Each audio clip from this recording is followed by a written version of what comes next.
그 당시에는 뭐 그랬고 이제 제가 또 이쪽 여러 가지 또 저는 그래서 귀농 들어가는 거에 대해서 굉장히 그 고민이 많았어요. 그래서 장상환 교수님 또 저한테 제가 학내 그 출신들의 위상을 아니까 왜냐면 그 당시만 해도 기독교관에 기독교회관에 간다는 게 공개 운동으로 가는 거고, 그래서 모든 것을 이제 오픈 활동을 해야 된다는 그 이신전시로 있었기 때문에 저는 이제 그 당시만 해도 좀 언더적인 활동을 좀 하면서 현장을 생각하고 있었는데 또 현장을 가는 거를 좀 또 미루어야 되고, 그래서 현장 활동의 사무국이라서 현장 운동의 일환이기는 하지만 또 그 당시 공개적으로 하는 그 기독교 오가에 있는 회관 중심의 활동에 굉장히 좀 꺼렸던 거죠. 그리고 그래서 조금 고민을 하다가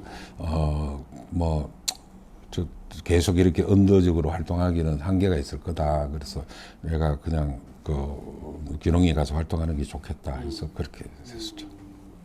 88년에 전국농민동연합이 생기고, 그래가 다시 이제 1단계 통일하죠.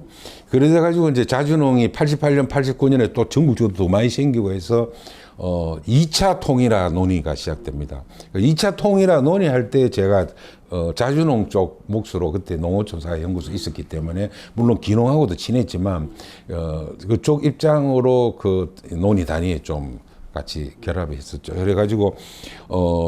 그래가지고 이제 전국농민동연합, 전국농민협회, 자주농 이제 3자가 대통합을 해서 90년 4월 24일 날 전농이 발족이 되죠.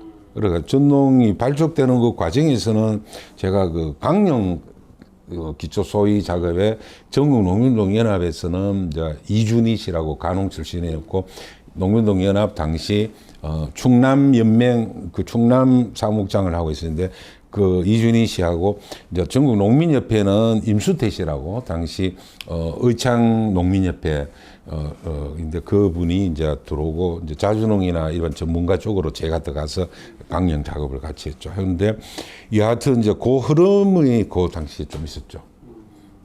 80년대 후반에 그 우루과이 라운드가 터지면서 94년에 타결되면서 제가 이제 90년 전농에 들어가서 정책실 차장하고 겸임하면서 UR 백문백답 하면서 UR 그게 우리가 막 몰빵했거든요. 그러다가 돌았으니까 한칠레하고 막 투쟁 나오고 이러니까 사실은 이 수익 개방 반대 투쟁에 우리 농민운동이 딴 여유를 가질 상황이 없었던 거죠. 저는 그렇게 좀 변호하는 입장이에요. 다른 운동에 하면은. 너무 지금 존폐 위로 이게 있었기 때문에, 그리고, 여의도 전국 집회투쟁에 아스팔트 농사를 짓고 싶어 지은 게 아니다. 이 상황이 자꾸 그래 몰리다 보니까, 좀 더 사람 관리, 사람 사업하고 좀 더 지역에 이렇게 하면서 해나가기에는 상황이 지난 80년대 말부터 지난 시기까지 상당히 전국 동원투쟁하기 바빴고, 이슈 대응하기 바빴고, 그러다 보니까 이미 농가인구는 급감해버렸고, 학생운동 깨져서 리크루트 되는 부대는 없고, 내부적으로는 또 활동가, 핵심 활동가들이 묵고는 살아야 되니까 다 영농 규모를 늘렸거든요. 축산을 하거나, 원예 하우스 시설을 하거나, 과수를 하거나, 그나마 활동 좀 하는 분은 수도작은 영농기관이 작으니까 지금도 2만 평, 4만 평이라 넓게 하는 사람 정도나 움직이지. 축산했다 그러면 이건 축산도 20, 30도 합니까? 100도 이상은 해야 먹고 사는데. 그러니까 이제 골간에 핵심적으로 해야 될 사람은 한 2년이나 4년 그냥 도연맹이나 전국연맹에 와가 일하다가 집에 가야지. 왜냐면 있을 동안 빚지니까. 월급 주는 것도 아니고. 그게 이제 악순환되고 있는 거죠. 그게 이제 가슴이 아픈 거지.